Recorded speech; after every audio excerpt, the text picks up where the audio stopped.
slightly less than professional live stream number 49, I think it is. That's it's crazy, isn't it?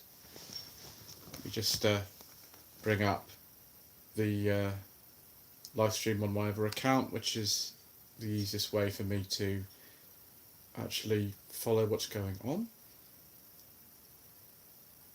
Why it's not coming up on here, that's very, very strange. Yes, there we are. Right, just make sure that's on mute. There we go. Oh, I've got adverts on my own live stream. Isn't that lovely? I'm actually trying to kind of bring it up on here. We'll just wait for that. So we have Agent Barry, that guy from SETI Alpha 5. Good afternoon, sir. Obviously, you are in the United States of America, where it's the afternoon. It is the evening where we are here. We also have Bash the Bishop. Good evening, sir. Paulie Galtieri. Good evening, sir. Right, we'll just pause that there. We can keep track of everything else. I was going to do this this live stream with Mr. Coleman. Mr. Coleman, sadly, has had a 77-hour working week, and he is not able to kind of accommodate me this weekend. Hence, we are back in the usual place in Eastleigh. We were going to be doing some very exciting stuff for one of my clients, but we've had to postpone it because he's had the craziest working week ever. I think he had a 19-hour work day yesterday, and he went to work today as well. So yeah, I don't kind of envy Mr. Coleman and his working days. They don't sound very pleasant. So ST says hello from Belfast. Hello, sir. Simone from Hooked on Classics says good evening. Good evening, Simone. How are you? Agent Barry, that guy from SETI Alpha 5, says hello to Simone. Mighty Catmull says good evening. Good evening to you as well, sir. So before we get into the sort of main subject of this evening, I'll have a sip of this wine, I think. See if it's any good. No, it's not any better than last time I tried it. Yeah. Don't buy cheap red wine, viewers, unless you intend to cook with it. That's a tip of the day, isn't it? At least it's something to drink anyway. That's the main thing. Yeah, before we get into the main subject of the evening, which we'll be discussing the best cars ever from Sweden, one thing you'll notice about the channel when the reviews that go up is that some of them might look as if they were filmed a long time ago, and that's because they will be. When I come to about sort of December or January or February, something like that, it gets a lot more difficult to film reviews. People don't want to bring their cars out necessarily in the bad weather, which is understandable given some of the cars I film are very nice. People don't, really necessarily want to, even put their cars on the road in children and things like that in the cold weather. Obviously, the days are shorter. And actually, January, February is a very funny time anyway for YouTube. It's a strange old time. And so what I've decided to do is actually get as far ahead as possible, so we don't have this problem of trying to sort of scrabble in order to find, lots of cars to film. And so I will still be filming and things, but I won't be filming to the extent that I have been doing. And so I think I've now edited 8 videos from Thursday. Yes, 8 videos from Thursday. I did 8 reviews on Thursday. It's the most I've ever done in a day. I think that's probably the most you'll see anyone ever trying to do on YouTube at all. So yeah, that is actually just short of 3 weeks worth of reviews. So that is insane, but that's what we're going to be. That's what we're going to be doing. Just if you see things that look like they were filmed a long time ago, that's because they probably were. Even if I don't film anything at all until December. I would still have a buffer of reviews at the moment because of the NEC Classic Car Show, which will be something like 21 to 22 parts of a Shambolic Shuffle. So that's out of the way. Let's look at some of these comments. Simone says she's feeling better. That's good, Simone. Stiff upper lip says hello, hello. Paulie Galtieri says Keith Floyd wouldn't cook with it. Yes, he wouldn't cook with the wine I'm drinking. Bashir Bishop says he can't cook with it now. Vladimir Politov, I hope I've got my right pronunciation there, says hello. Good evening, sir. Hiton Classic says TC's engine surgery, valve stem seals or piston rings. Would it not be worth just swapping a new engine into that car, Simone? If it's that bad. Paulie Galtieri says more wine went into Keith Floyd than the food. He was excellent entertainment. Can't say that I watched most of his stuff actually. Agent Barry has been getting on with the actual topic of tonight, which is to do with cars from Sweden. My cousin swears by Volvos. He has a T5 estate at the moment. Yeah, very good. Was it a V70? I always like Volvos and never owned one. I drove an S40 Mark 1, one back on the Mitsubishi Charisma platform briefly and enjoyed it. I always fancied Red Estate. Yeah, I think that's what Mr. Coleman's brother really enjoys, red Volvo Estates, from what I understand. Anvil Tech says hello, good evening to you. Agent Barry says, a 1.6 Pinto can be picked up for pennies. Yeah, I think so. Simone says, if I could, I'd get a 2-litre Pinto. Yeah, sure, but those are around, aren't they? Batter Bidget says a 2005 Volvo T5 is a daily car. Well, we've been using the S40 at the moment, and I've done close on 3,000 miles in 2 months in that car. One of the reasons I was going to see Mr. Coleman this weekend was to put some new brake pads in it, because I've kind of been racking the miles up on it a lot, and it's quite suitable for that. I wish I could have working air conditioning in it, and I wish actually we had the stereo kind of working to its fullest extent. The CD player doesn't work, and also I need to get some way of not using an aftermarket adapter to do phone calls in it because it's quite bad quality. It's fine for doing the music streaming, it works fine for that, but the phone calls aren't so good. Mighty Cat Mod says, we had a Volvo V40, you wouldn't have liked it. Thank you for your self-censorship, sir. We don't talk about diesels on this channel. Simone says 2-litre Pinto was the plan. All I could get was a 1.6. Okay. Agent Barry, guy from City F5, says same block as the 2-litre. Yeah, that is a 1.6 Pinto, just bought out.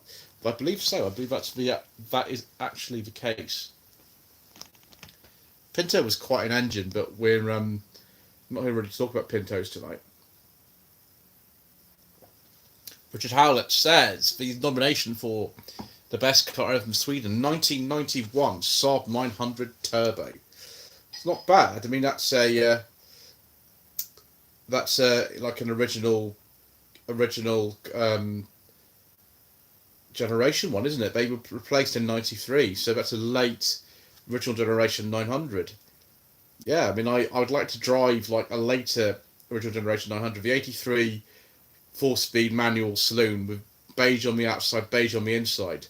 It was okay, but I think like a later automatic one with a bit more power would be my choice with those, because I don't find the driving position of the right-hand drive original 900s very comfortable. They're not known for being comfortable. I didn't find it that great. Volvo 240, not really a problem.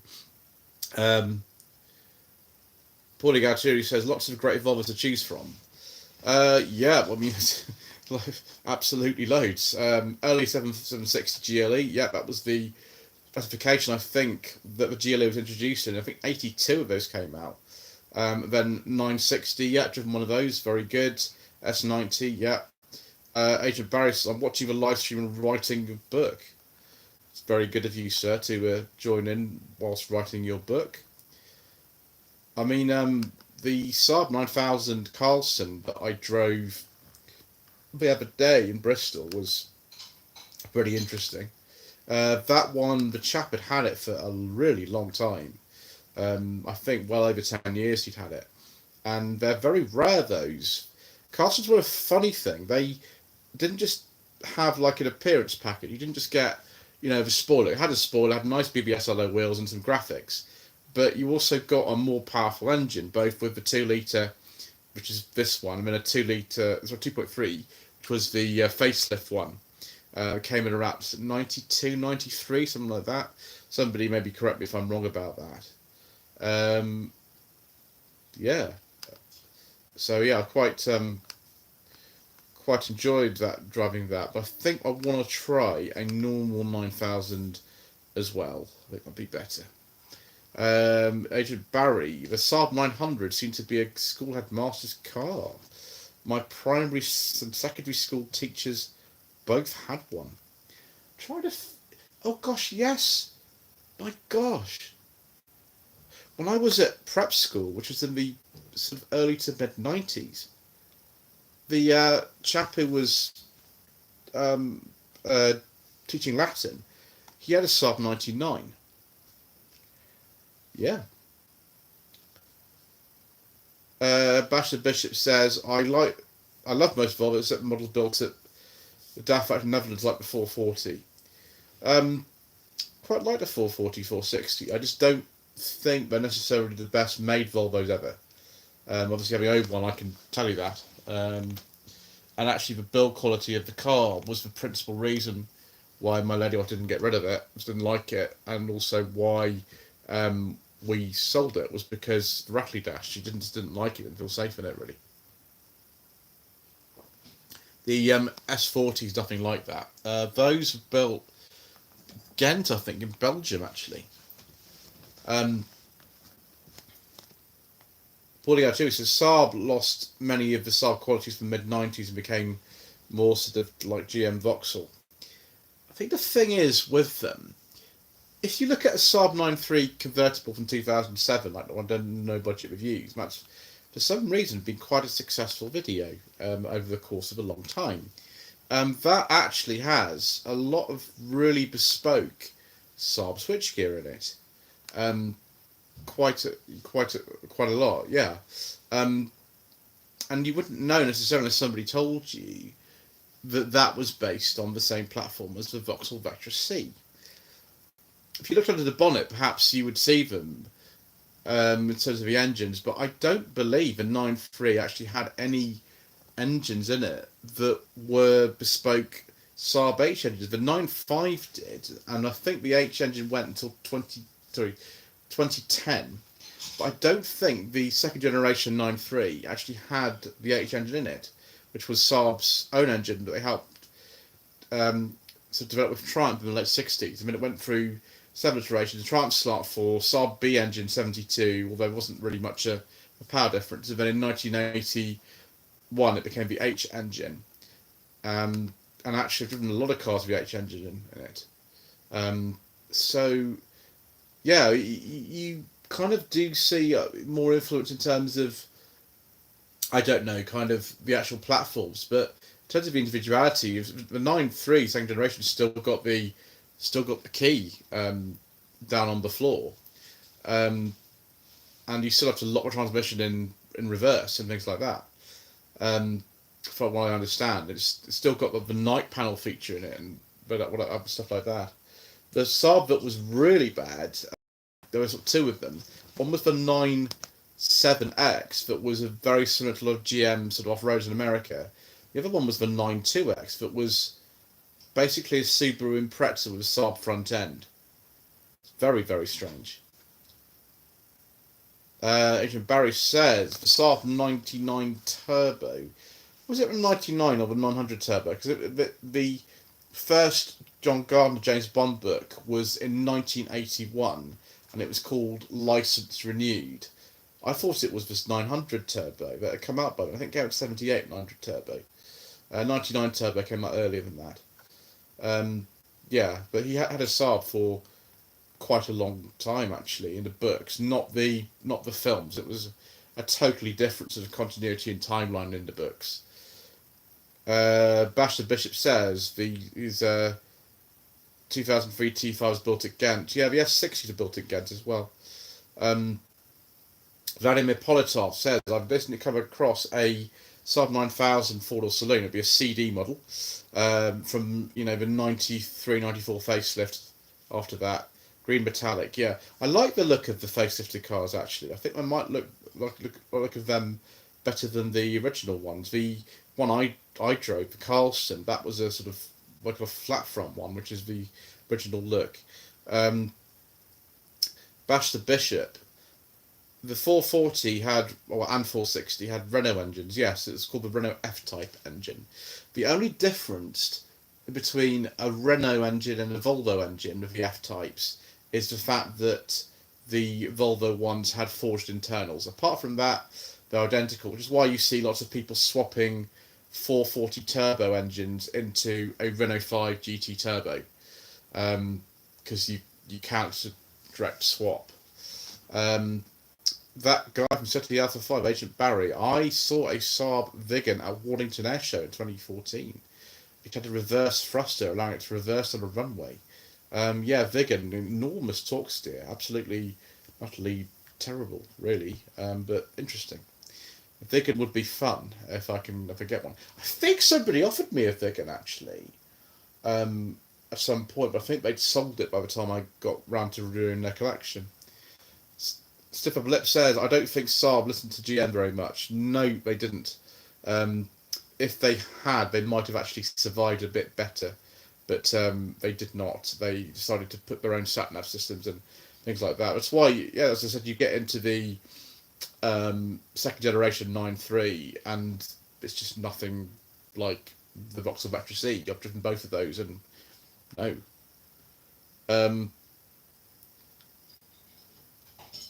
Simone says, I like the Saab Sonnet. Yes, the Sonnet 3 was the one that most of us remember. It's very pretty. It is, yes, it's a pretty car. Agent Barry says, I was referring to the Jet Fighter. Oh, I see. Oh, the Saab Jet Fighter. Yeah, Saab, of course, always wanting to remind you that they also built aircraft. Yeah, they did, yeah, of course. Richard Hallett says the 2001 9.3, original generation 9.3, was the most disappointing car I've ever owned. Always at a dealership with so little problems. And of course, it has an engine that we can't talk about. Thank you very much, sir, for your self-censorship. Right, yeah, so Saabs, yes. I was just trying to remember which one I've driven. So, yeah, 9.3 convertible, 2007. 9.3 convertible, I think it was a 2001, it could have been 2000. Then the 9.3 hatch with like the least powerful engine of all. It's a 99, I think. 3-door SE hatch, I think with a 2-litre, like, I think it was a non-turbo in that. I still quite liked it, the handling was very, very roly-poly in that. I think the other models got stiffened suspension, but this base, it was a base model, because the S was a base model, the SE. That one, it was nice to drive, it just rolled a lot in the corner, the suspension was quite softer, this sort of normal ones. And then the 900 Saloon from 1983, GL 4-speed. And then I think the other one is the 9000. I've wanted to try 9000 for quite some time. Agent Barry says there's a Saab Draken in the Newark Air Museum. I presume it's an aircraft as well. Bash the Bishop says, what was the build quality of the last production Saabs? That's actually a really interesting question as to what you consider the last production Saabs to be. If you're thinking that, the last ones were made about 2012 under Spiker, then I don't really know. But there were loads sort of made after that. There was a batch of them made under a company called NEVS. I think National Electric Vehicles Sweden, I think it was called something like that. They actually made some in about 2014, I think it was. They were all 2-litre turbos and built to the sort of 2011, 2012 specification. I think for some sort of homologation reasons. And they said Saab rather than NEVS on the badge, but no Saab logo because the logo wasn't included in part of the sale of the company. I think as well on the Chinese market they tried to market a car based on the 9.3 as well because NEVS are a Chinese company. I don't even know if they called that anymore, but they did try to restart production in Trollhättan with a new car and the pilot build of those last 9.3s to be built in Sweden was kind of an attempt to show that they could do it and build some new cars, but it never really happened. And then they tried to use a new model and all that sort of stuff, and it just hasn't really happened, has it? It's just a really sad time, and the only Saab you can buy are used ones. So in terms of that, I don't really know what the build quality was like, because it depends on, you know, how you define the last production Saabs, and also with that, we wouldn't get our hands on the sort of 2014 cars at all, I don't think, over here. Paulie Galtieri's been a very sort of naughty boy here. Volvo took a 2.4 5-cylinder engine, made it to a 6-cylinder with 760. That's not true. The 760 is actually the PRV engine. It's nothing to do with Volkswagen. The Volkswagen engine you're talking about is one that we can't discuss on this channel, sir, because we have rules. Simone from Classic says there's a shame that Koenigsegg failed to buy Saab, but it was on the cards. Yeah, it was. I think it was a sort of shame. The whole kind of last few years of Saab, not autofocus. Hello, that's better. The last few years of Saab in general were just a nightmare. They were absolutely awful. I don't know what else could have been done, really. There was so many things wrong with the company. I don't know. GM didn't want it. Spiker were too ambitious, really, for their own good. And but I think China, is it China Brilliant who tried to buy them? Or Beijing Automotive or someone like that tried to buy them, but it never went through, which is a real shame. Step Up Lep said Saab had just a very small part of the world market, and the cost to make new cars was too much. Yeah, it's a fair point. Saab were mainly sold in Europe and North America, and you know, it's expensive to build cars for American and European regulations, not just emissions regulations, but design rules, crash safety, that sort of stuff. And you know, building on GM platforms was something that worked quite well for a long time. It's just that they wanted to go their own way, and obviously that costs too much money, which is a shame. You know, you're not rewarded for creativity. That's business, isn't it? Sometimes. Paulie Arturi says it was a bit like the downfall of Rover. Yeah, it kind of was in a way. They Rover had right at the last minute been in talks with two Chinese firms, Nanjing and SAIC. And SAIC bought Nanjing around 2006, I think it was. So for a while, the intellectual property rights for the K-Series engine and a Rover 75 were sort of owned by two different companies, because it's very complicated. But Nanjing bought the MG name and the rights to build an MG ZT. And SAIC, they bought the rights to build the 75, and I think they might have had the rights to the K-Series.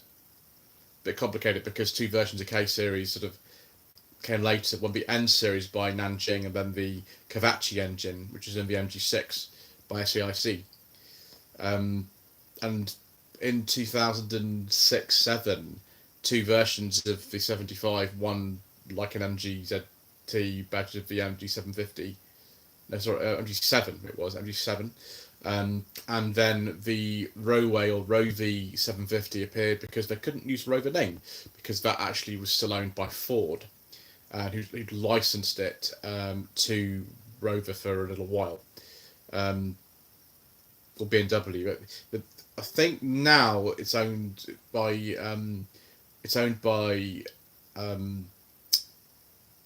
Jaguar Land Rover's owner Tata. They own the Rover name. I think it was either BMW or Ford who licensed the name Rover or 2MG Rover. So it was all a bit sort of a mess, and we don't need to talk about that, but it was a bit of a mess. Barry says Spiker's F1 project was a joke. Yes, it was. Simone says I think the second generation 9.3 was the last Saab. Yes, it was, because those were the ones made about 2014 by National Electric Vehicle Sweden. Was some of those. Agent Barry says, was the Roway or Rovi ever important to Britain? No. We have had cars based on Rovi or Roway models. The MG6 is the most obvious one, because it was based on a car called the Roway or Roway 550 that was inspired by the 75 to the same extent that this front subframe in MG6 and a Roway 550 are exactly the same. You can fit Rover 75 brakes to an MG 6 if you trade the calipers over. Likewise, you can put a Cavacci engine straight into a Rover 75. It's not a problem. A lot of people actually do that. They fit the 158 brake horsepower Cavacci engine from MG6 into a 75 or ZT, which is not a bad option. I have heard that you can't blow head gaskets on a Cavacci engine or an N series. I've never heard of it happening. I asked a chap who on an MG6 who actually saw two of them, a chap called Rob, who sorted out the MG Express van test for no budget reviews. But you might see on the channel at some point. I was filmed actually just before I went to film all those cars of that day. What did the Granada Great British Car Journey? The day before I filmed the MG Express van, which is a very, very rare type of van, based on a ZS. That's what ZR it's based on. He had two MG6s in January, and they're both on the channel. I did a twin test with them, and I asked him about the Cavacci engine head gaskets. He said, no, there's no reports as far as I know of them ever blowing. So they actually had sold that. And Nanjing, when they started building the MGTF again in 2008 at Longbridge from kits imported from China, they also had their own engine, the N series, which is like a fork of the K series, effectively two different forks, and they were part of SEIC by then, but they also apparently don't blow head gaskets. Apparently, I don't know. I never heard of one. So yeah, you could put an N series, you can find one, into an MGTF or an MGF. It's no problem. That could solve it, but they're quite expensive, and MGTF and F prices aren't necessarily even that high these days. Apart from some really nice ones.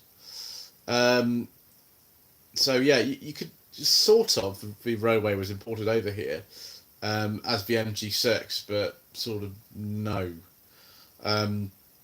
Simone makes a point here. Have you seen that Tom Cowling / Tom Mitchell is trying to get the surviving prototypes into the museum because they're sitting around at Longbridge? Yeah. I've heard a lot about this sort of stuff. Yeah. I've seen it. Yeah. Simone says the Roway 750, which was the sort of facelifted and rebadged 75 with the Cavacci engine, it didn't come there due to emissions. I don't think they were allowed to sell cars with that name in this country. I don't think they ever were. Steve Lips says, what do you think of the Polestar? Well, which one? There's a 1 and a 2, I think.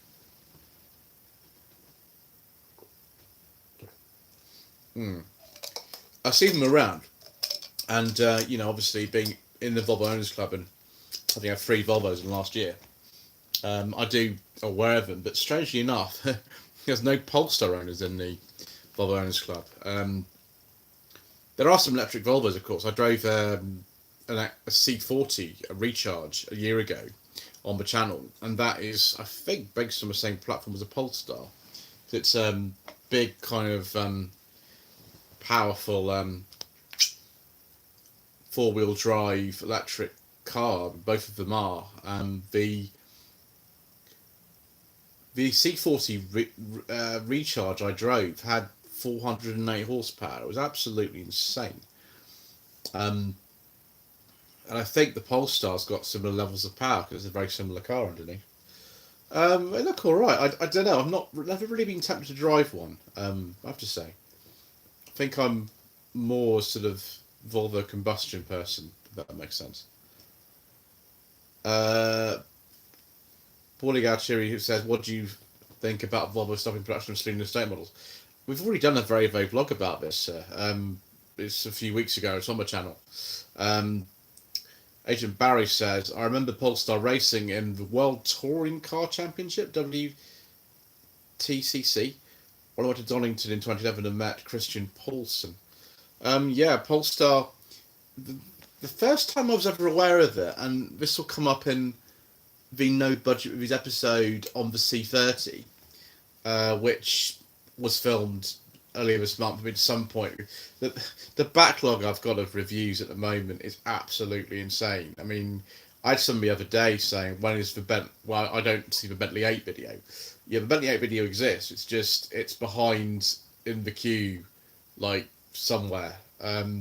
Everything will eventually come out, but I don't really want to start putting out 2 videos a day or something to try to diminish the number of reviews I have, because I don't think that would particularly help. I think that yeah, the C30 had a Polestar edition right at the end of production.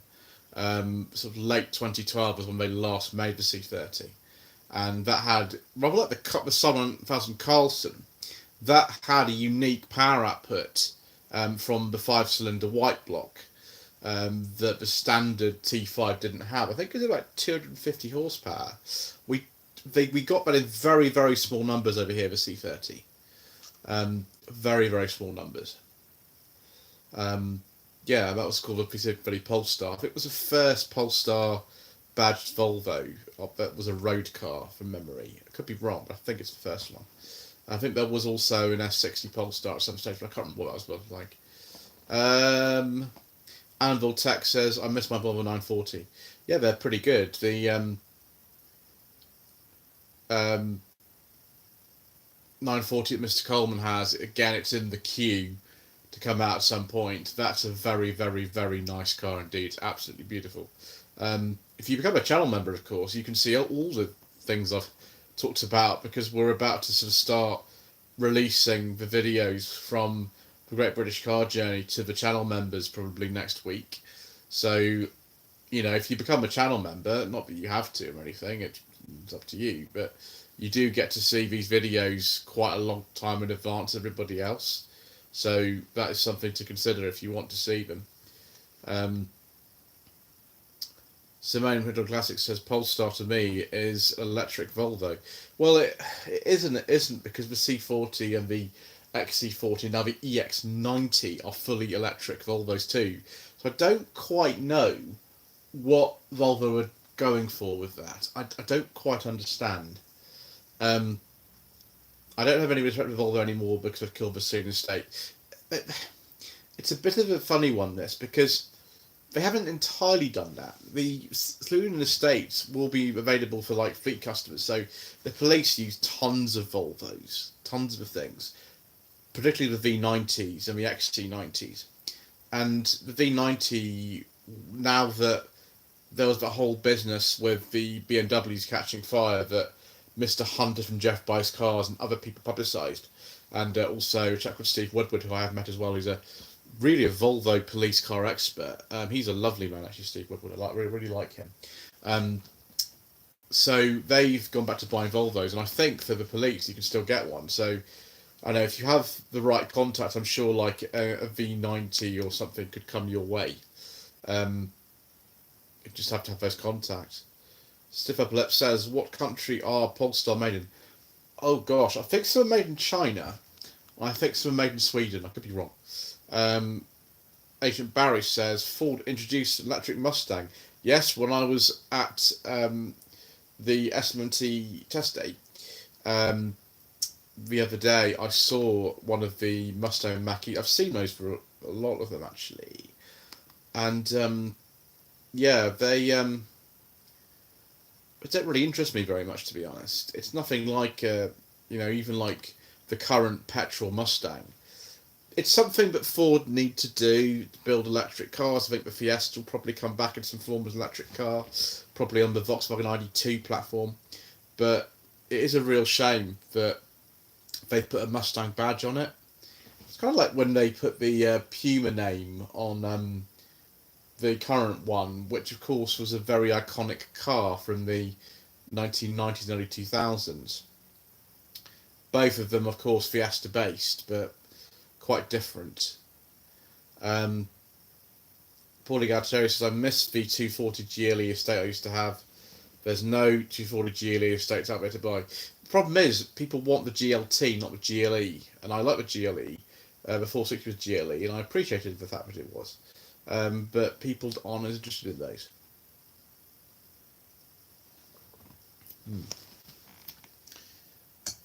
Right. Do we have anything else to sort of discuss that is Swedish car related? This is a good point from Agent Barry. They're on about an electric Capri. I've heard about that. Yeah. Thing is, the Puma is currently Britain's best-selling car. Vauxhall just done a press release about the fact that the Corsa is the best-selling Super Mini, and of course it is. The reason why is because of Fiesta. You can actually still buy a new one, like Evans, Alshaw or Handy Ford or whatever it is up the road.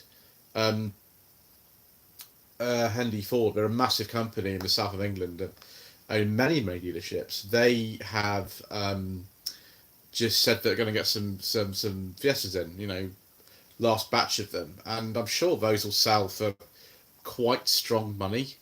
Fiestas will become more desirable second-hand market because people don't necessarily want to buy the Pumas, but the Pumas are currently the best-selling car in this country. Vauxhall said in their press release that the best-selling Super Mini, which is true, but that's only because the best-selling car used to be Super Mini as well as a Ford. And last year the Corsa was doing really well. It was the top-selling car in the country, but for some reason now it's the Puma. I am going to do a review of the Puma because I've been offered one of those actually, a 2023 Puma. So that'll be interesting. Simone says the Capri will probably be another SUV. Possibly, yes. Paulie Galtieri says the normal Capri was bad enough. I like the Capri. I've driven the Capri, 2.8 injection Capri 4-speed. The brakes were absolutely terrible, and the gearbox was one of the ones where it required the most effort I've ever seen to actually get reverse. But yeah, I mean, Capri's just iconic. Professionals will always keep the memory of the Capri alive, and Minder and many other series. Agent Barry says Bodie and Dahl need to go round to Ford. Yes, they do. Anvil texted which Volvo set had the V6 engine. There were two, I think. Yeah, because the 164, I don't think had an estate version. I can't remember. The 264 and the 760. Just those two. The 960 is a oh no, sorry. There were some very early 960s with the PRV V6. Most of the 6 white block. So yeah, 264, 760, and then some very early 960s. There you go. That's the answer. Sivablip says, I remember sitting in a 240 and finding it very comfortable. I've never had one of those from 1990 to 2001. So yeah, I spent many years sitting on those seats. Edge of Barris have had two 2.8 Capris. I love them. Yeah, there's something about those. Even though the handling's not the best and the brakes are terrible, you can fit better brakes if you want to. There's something about them. Polygar chose the Granada Coupe was a better car. Yeah, Mr. Coleman would agree with you with that. A much more sophisticated car.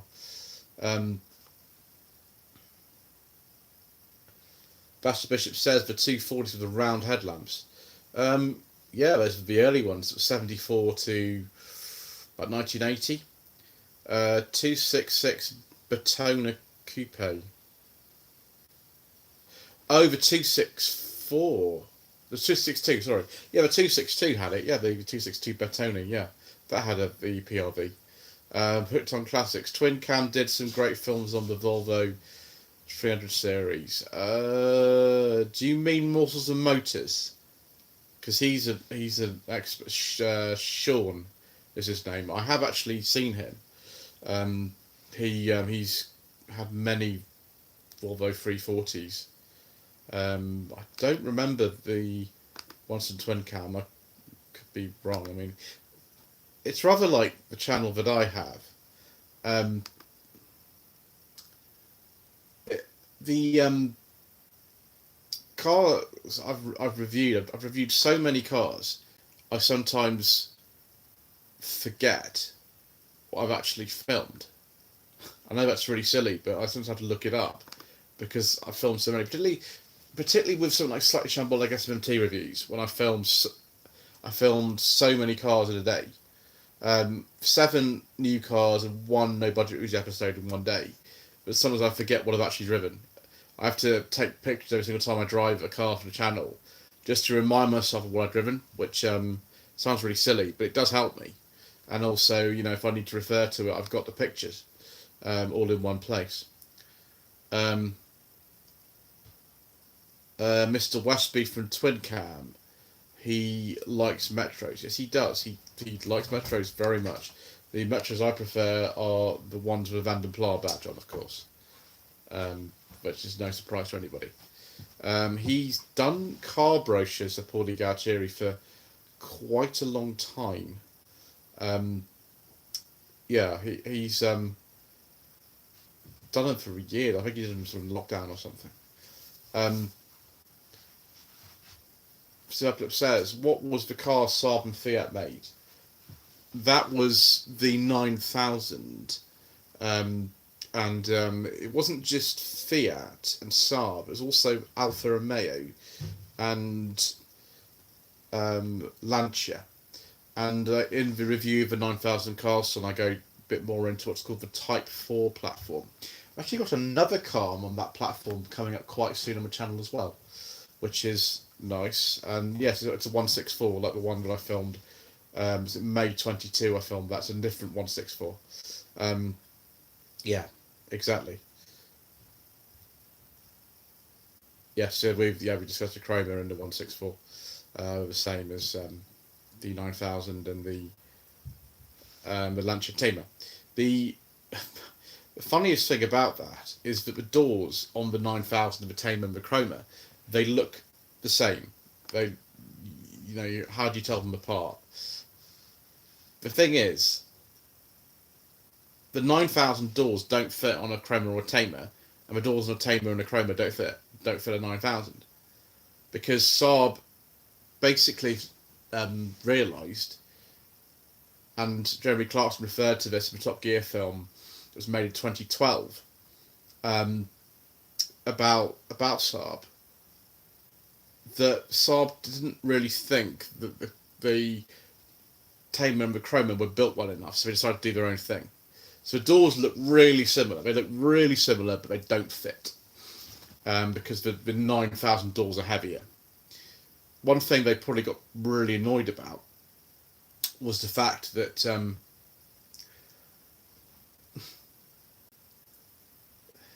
the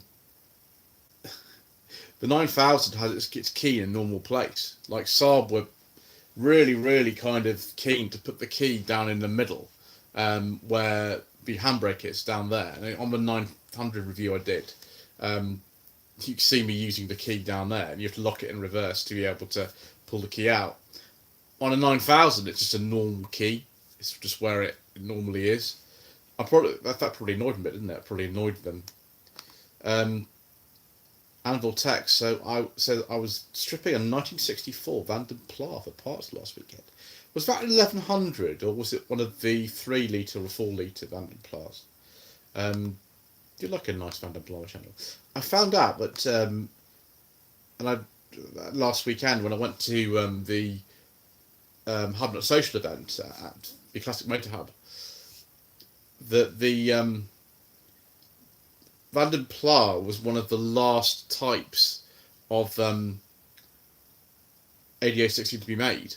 The one that was there was a late 64, so late 74, and for some reason loads of people were still buying them. So they kept it in production alongside the Allegro until the Vanden Pla version was ready, the 1500.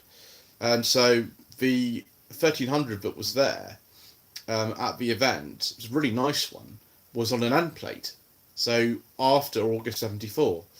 And also, for the reason, I don't really understand why they kept the Austin version going as well, alongside the Allegro. Somebody may be able to answer that. I don't really understand that. I understand the Vanden Pla keeping going as the last variant until the Vanden Pla 1500 was ready. But I don't really understand the Austin version of the ADO16 being kept in production alongside the Allegro. I don't really understand that, but maybe it was because it was a bit cheaper. I don't really know. That's a sort of long way from the topic, isn't it? Anvil Tech said, the Vanden Pla stripping was a 4 litre. Was that because you take banger racing or something? Because the Westminsters and the Vanden Pla 4 litres and things like that, they were very well known for banger racing for years. Some people still kind of do race like some tatty examples and banger races and things. I think Mr. Coleman's raced quite a few of those. These days, they're worth a bit more than they used to be, aren't they? Paulie Galtieri says the 4 litre Rolls Royce engine was a lovely lump. It's a very strange car, the 4 litre R, because the engine sort of, I think, based on a Rolls Royce military engine or something. It's not a BMC engine, or not quite, just a straight up Rolls Royce engine that they put in passenger cars. It's like a military engine or something.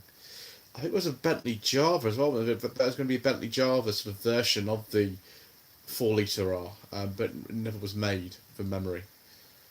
But others would know better about that.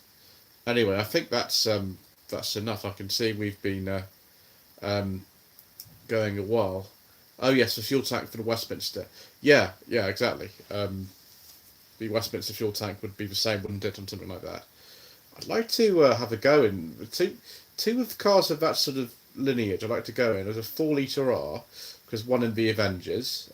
It's a press car actually. It's a HOF 302D, an episode called Who's Who that was filmed in '67.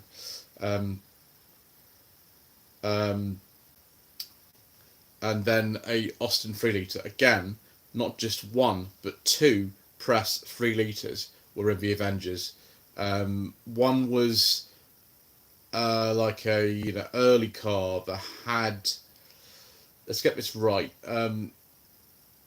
I think the very early 3 litres had no quarter lights, and then the later ones did. I could be wrong, it could be the other way around, but there's a very early one which is like before the relaunch of the car they did about September '68, and then there's one that's a post second launch as well, in 2 different episodes, one filmed in '68, one filmed in '69.